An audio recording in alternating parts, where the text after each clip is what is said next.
welcome to our week 13 learning guide video for our CIS 2131 course.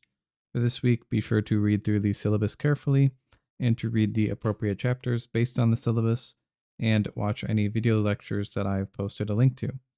Our only graded assignment is just continuing work on the final project. See the instructions and note the due date for the assignment. Remember that no late submissions are allowed, so you do need to have the final project in by the due date.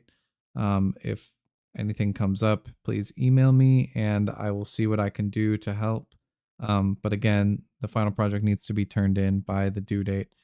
So do start work early on it, so that way you don't have to worry if anything comes up towards the due date, because you should be able to finish it nice and early.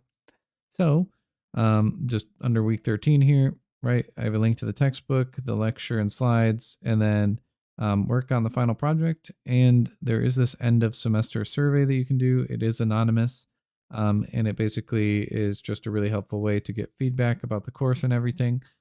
So please do feel free to fill that out. It is open until the end of the course, so if you'd rather do it towards the end of the course, you can see when it ends there. But yeah, please fill this out. It's very helpful and it is anonymous again, so you don't need to worry about that. So that is all for the learning guide video, and I will see you guys in the next one.